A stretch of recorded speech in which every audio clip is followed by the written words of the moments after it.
Las opiniones vertidas en el siguiente programa son responsabilidad exclusiva y total de quien las manifiesta. Gracias por escuchar sabersinfin.com Radio.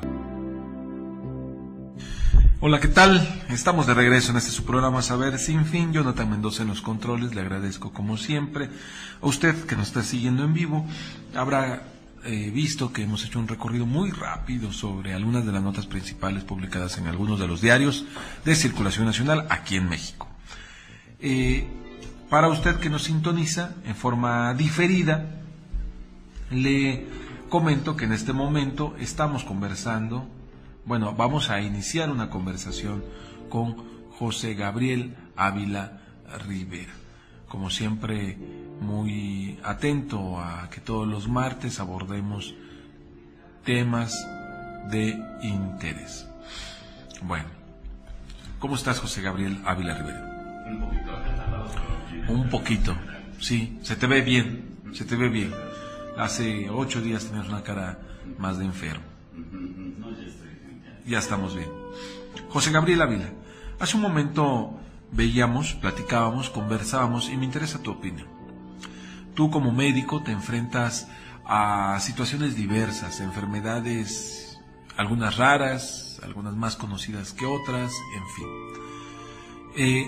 Pero ya sea por parte del enfermo o por sus familiares, existe esta inquietud, esta necesidad, esta intención en algunos casos de acudir al pensamiento mágico, a las creencias para curarse de las enfermedades. Ha habido casos en donde las personas suspenden su tratamiento y son llevados a que les practiquen limpias, a que les practiquen rituales con tal de obtener la curación. Danos tu opinión al respecto, José Gabriel. Sí, en realidad la religión han estado por siempre en el pensamiento del hombre. Y esto surge ante lo que podríamos considerar la inmensidad del conocimiento y también la inmensidad de nuestra ignorancia. Entonces, siempre el enfrentarnos a algo desconocido va a generar temor. Y este temor puede convertirse prácticamente en un pánico que nos lleve a tomar decisiones que no son precisamente razonadas. Entonces, de aquí surgen dos puntos muy importantes que son la fe y la confianza. La fe es aquel conocimiento dogmático a prueba de toda duda, ¿no? Si a una persona le preguntamos si cree en Dios e inmediatamente dice que sí, esa es fe. No necesita verlo, darle la mano, ni constatar su presencia física para tener un conocimiento de su existencia. Esa es la fe. Y la confianza es aquel elemento que va surgiendo en la medida en la que se perciben experiencias vivenciales, ¿no? Entonces, uno de los grandes problemas gira en torno a la pérdida de confianza que ha tenido la gente a la medicina en la actualidad, y de eso tenemos obviamente una buena parte de culpa los médicos. No hemos tenido la capacidad de poner el conocimiento de la ciencia al alcance de todos, y en muchas ocasiones nuestra incapacidad de poder explicar puntualmente la génesis de una enfermedad hace que nos expresemos en términos vagos que la gente no comprenda. Y entonces, ante esa situación de duda, es más fácil refugiarse en la fe, en la creencia dogmática, y entonces ese refugio va muchas veces a dar un alivio emocional mucho más intenso que el enfrentarse con un individuo de bata blanca que le habla en un lenguaje extraño, ¿no? Yo pienso que esa es una una de las cuestiones más importantes, la incapacidad que hemos tenido los médicos de poder vincularnos con los pacientes en un lenguaje claro, y la tremenda influencia que han tenido las religiones y las sectas en la actualidad, precisamente a través de los medios masivos de comunicación, ¿no? José Gabriel, ¿cómo identificar esa línea tan sutil, tan delgada, tan breve entre el fanatismo y la ignorancia y la apertura a medios alternativos de curación? ¿Dónde empieza uno y dónde termina otro? Bueno, el fanatismo es ignorancia, es tal vez la fase más profunda de la ignorancia. Hablar de ignorancia es muy difícil porque todos somos ignorantes. Hablando en términos de medicina, yo soy un ignorante. Por ejemplo, si me llega un cardiópata, una persona con un infarto, el segundo infartado voy a ser yo. No manejo ese tipo de cosas. Y aquí habría que delimitar realmente qué es la ignorancia, ¿no? Porque todos lo somos, hasta incluso en el área que manejamos. Pero yo creo que la opción de poder... y otro término muy ambiguo es la medicina alternativa. Porque, por ejemplo, la cirugía es una medicina alternativa a la medicina. O si yo, por ejemplo, le pido a una persona que se exponga al sol para una búsqueda de un efecto terapéutico por los rayos ultravioleta, que sí existen, estoy practicando una medicina alternativa, ¿no? O sea que la alternativa está en todos los ámbitos, no necesariamente alrededor de los medicamentos. Entonces, aquí la cuestión es, en todo caso, definir medicina científica y medicina empírica, sin menospreciar el empirismo, porque hay muchas cosas que surgieron de la ciencia a partir de observaciones empíricas. Entonces, ¿en qué medida podemos pisar en una forma más segura con el empirismo y con la ciencia? A mí, en lo particular, me gusta la ciencia, ¿no? Como que la ciencia para mí representa un camino más seguro para alcanzar un conocimiento.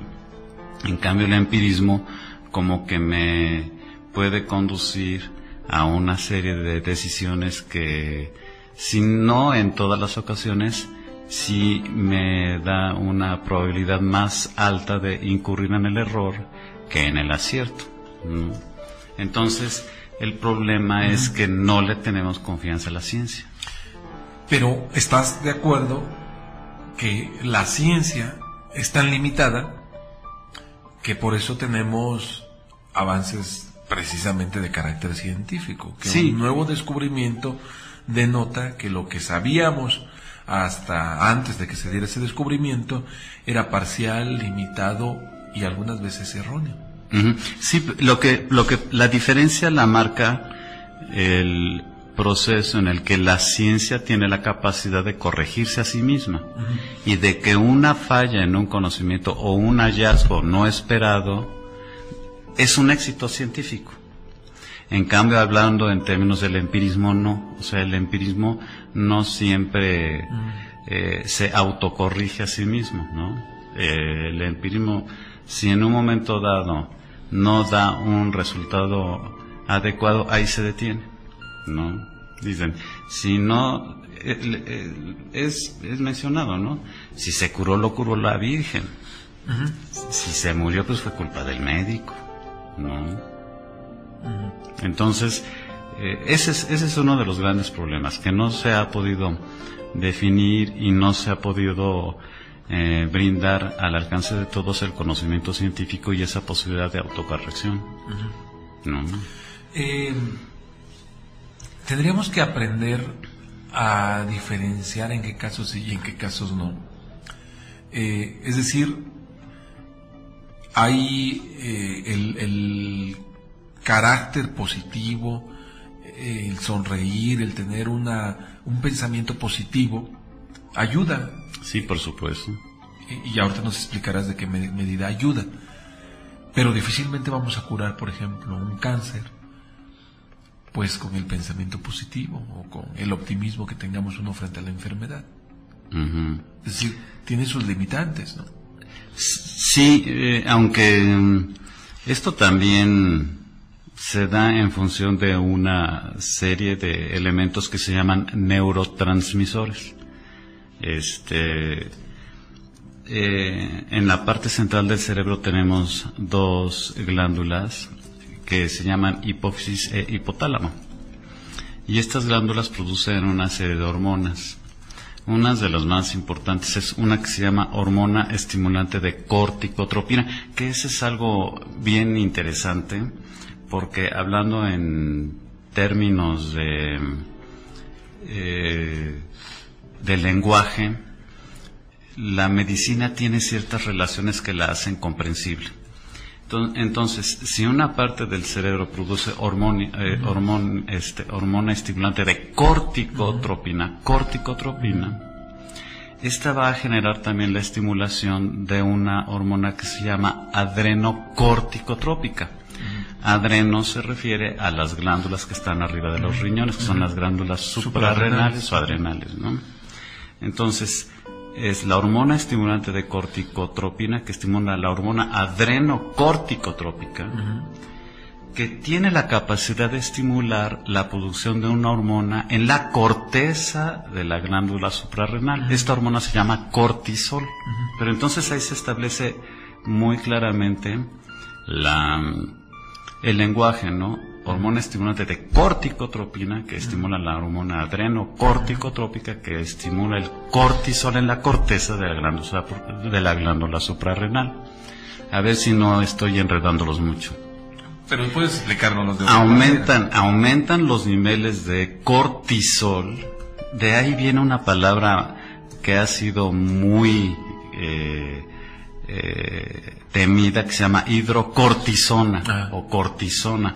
La cortisona es aquel elemento que en un momento dado se llegó a utilizar en su tiempo por sus cualidades antiinflamatorias y antialérgicas que se calificaron como espectaculares, ¿no?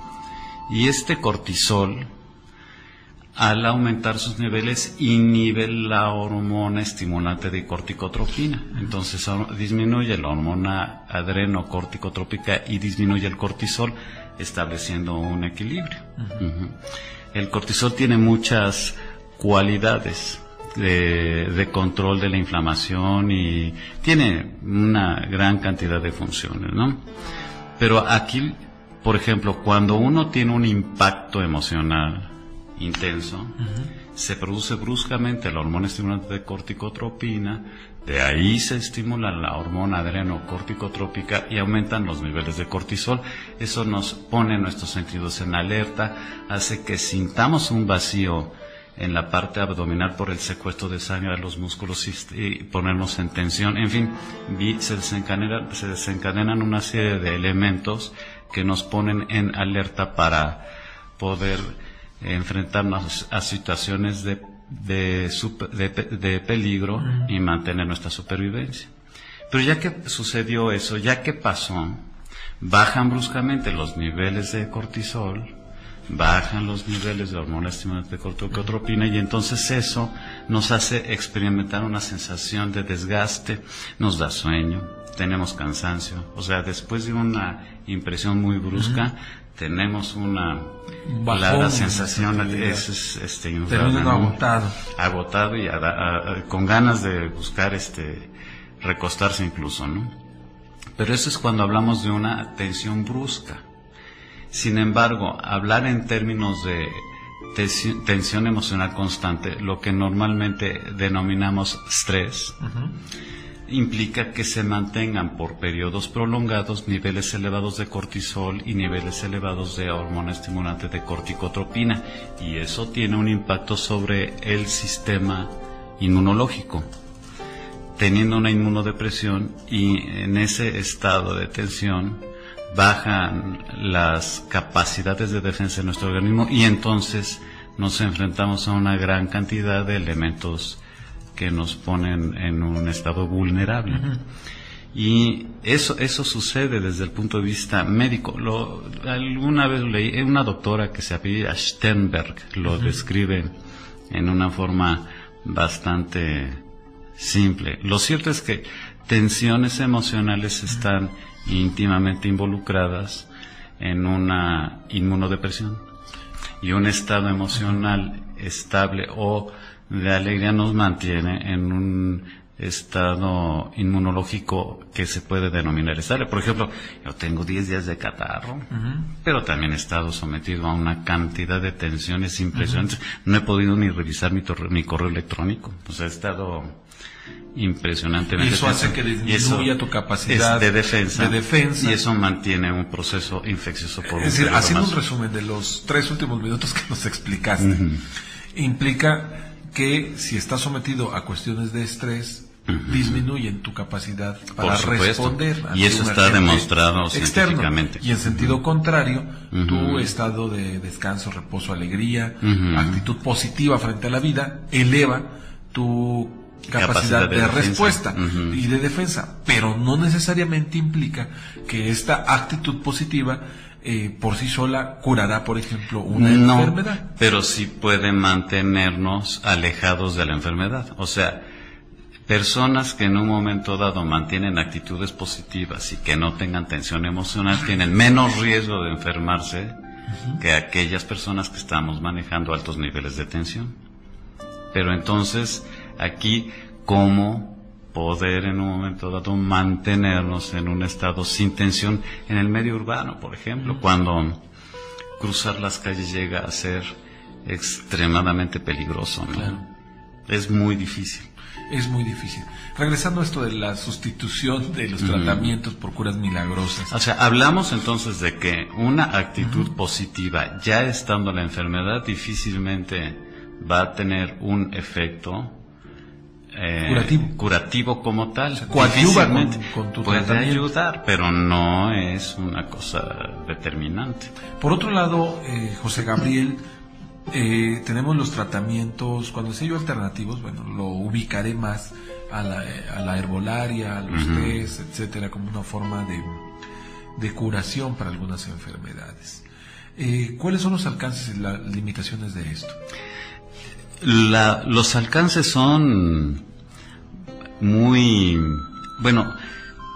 son impredecibles en sus beneficios. O sea, de hecho, hay una gran cantidad de medicamentos que en la actualidad se elaboran partiendo de plantas. El problema gira en torno a que no se estudian adecuadamente porque, por ejemplo, si yo descubro una cualidad terapéutica del ajo, tengo que invertir en trabajos científicos para demostrar esta cualidad terapéutica. Pero al momento de descubrirla, si yo la divulgo, el ajo está al alcance de cualquiera, entonces no lo puedo patentar. Y al no poderlo patentar, entonces no representa un beneficio económico para la industria farmacéutica, y entonces por eso no se estudia. Lo mismo pasa con otra serie de plantas y de sustancias. No se estudian por esa falta de capacidad en la generación de recursos para poder compensar la inversión en investigación. Y eso es una cuestión terrible que en un momento no fue una limitación para hacer estudios en los países socialistas, por ejemplo, Cuba, Rusia, o sea, la entonces Unión Soviética. hicieron una gran cantidad de investigaciones, ¿no? Los beneficios de los probióticos, o sea, de los lactobacilos, que fue un trabajo desarrollado por un médico que se apellidaba Mechnikov. Él se dio cuenta de que la gente de Bulgaria, teniendo sistemas de salud bastante deficientes, eran más longevos que las personas que vivían en la Unión Soviética. Entonces se fue a vivir con los búlgaros y ahí vio que ellos, como no tenían comida, dejaban agriar la leche. Y de ahí surgieron los búlgaros, que en un momento dado, hace años, nuestras mamás nos preparaban, no sé si te tocó. Sí, todavía, ¿cómo no? Y de ahí surgieron después los yogurts, y ahora que ya no es yogurt, ahora es leche, ya no son lactobacilos los que se venden en los... Sí, esto es Yakult, hay que decirlo, ¿no? El Yakult sí es lactobacilo. Es lactobacilo, pero los yogurts que venden, los yogurts que venden en ¿cómo se llaman? Es que yo no consumo esas cosas. Bueno, pero de esas marcas, el yogur de esas marcas, yo dudo que sean lactobacilos por su misma consistencia y por su mismo sabor, no sé, ya no es lo mismo. De todos modos, por ejemplo, esa investigación Mechnikov la hizo sin que necesariamente hubiese estado esperando tener un beneficio económico. ¿Cuándo fue esta investigación, más o menos? Fue a mediados del siglo pasado. Sí, estaba la cortina de hierro. Voy, si me lo permite. Sí, claro. José Gabriel, Antonio Serrano, a quien le mando un abrazo y siempre se le tiene en un gran afecto. Toño, dentista, dice: la medicina tradicional o natural es base fundamental u origen de la medicina científica o de patente. La fe al medicamento, independiente del origen de las comunidades, influyen en el alivio rápido de las personas. ¿Cuál es tu comentario, José Gabriel? Sí, efectivamente, la medicina de plantas y la medicina natural, es que es muy difícil decir natural, naturista, porque natural es ir, por ejemplo, por ejemplo, el té de manzanilla, el té de manzanilla es el ejemplo más claro. Si yo tomo unas flores de manzanilla y las pongo en una tisana, aun cuando ya la someto a un proceso de cocción, el té sale de un color como verde, con un aroma muy especial que hasta sin ser muy concentrado, efectivamente relaja hasta con el mismo aroma.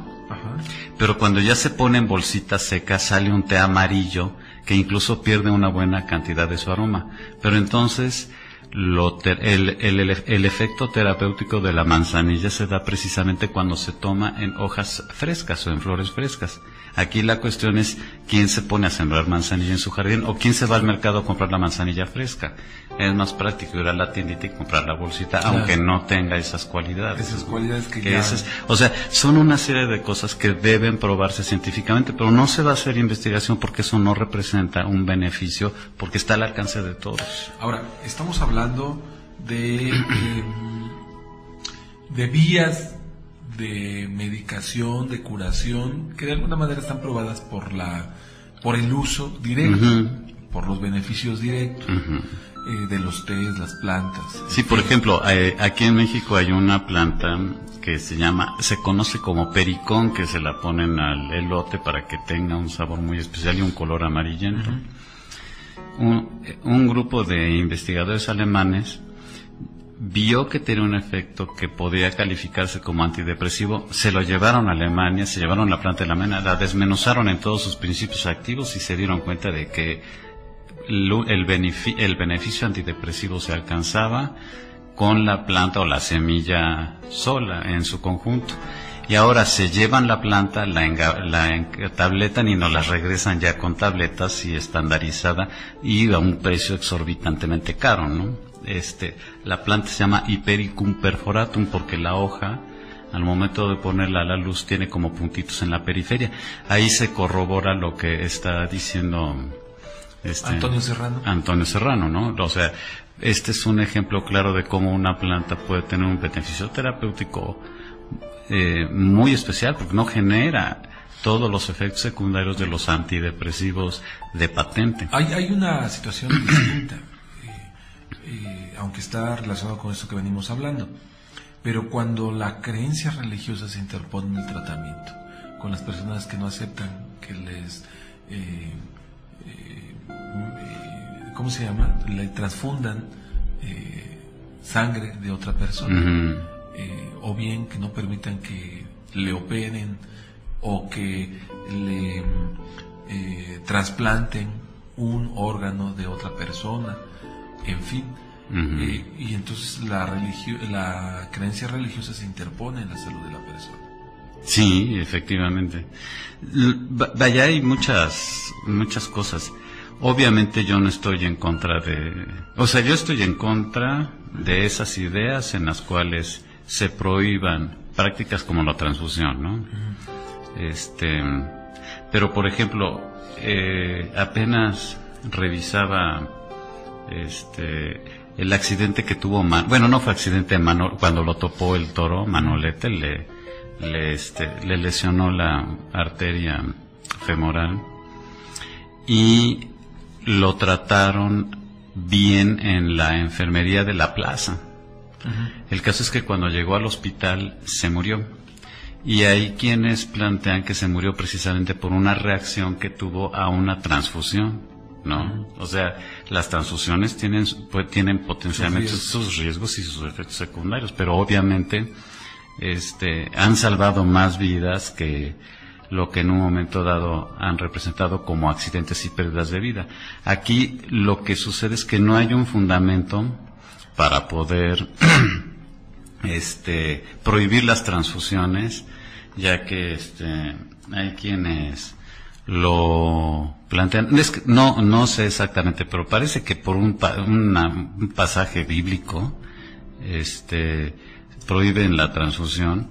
Lo cierto es que también el médico, el cirujano, para operar en una forma segura, solicita niveles de hemoglobina que giran alrededor de 10 gramos.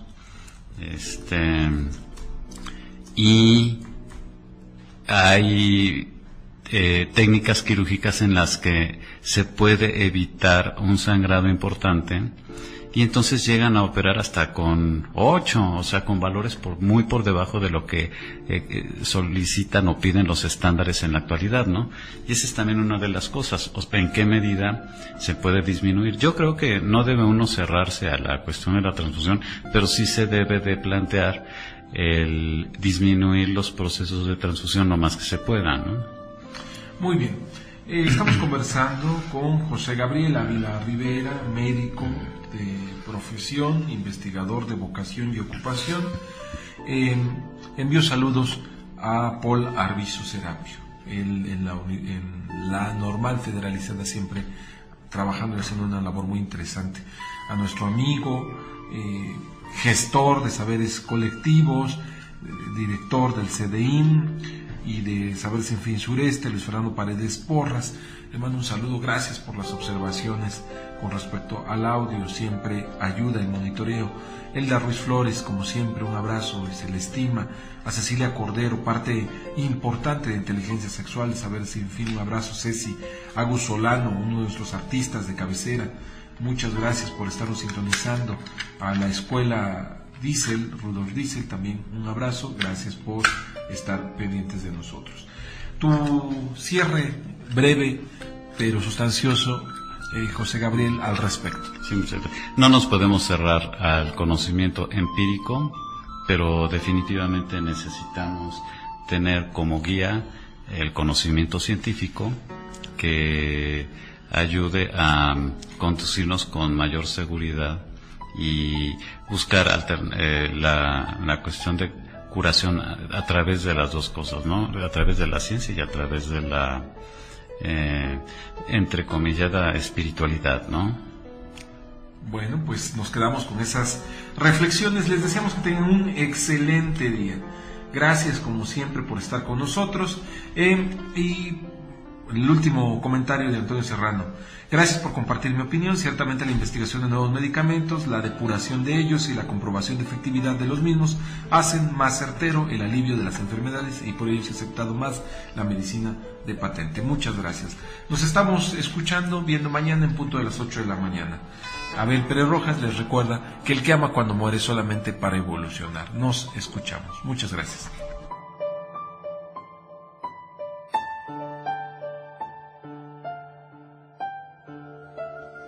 Hola, soy Virginia Alfaro. Mi profesión es psicóloga clínica y mi especialidad la terapia Gestalt. A veces, los problemas del día a día nos provocan mucho estrés, ansiedad, angustia, depresión. Con unas cuantas sesiones en una terapia breve, puede cambiar el panorama. Te invito a que concertes una cita a través de mi correo electrónico virginiaalfaro11@gmail.com. Juntos será más fácil resolver cualquier problema. Te espero.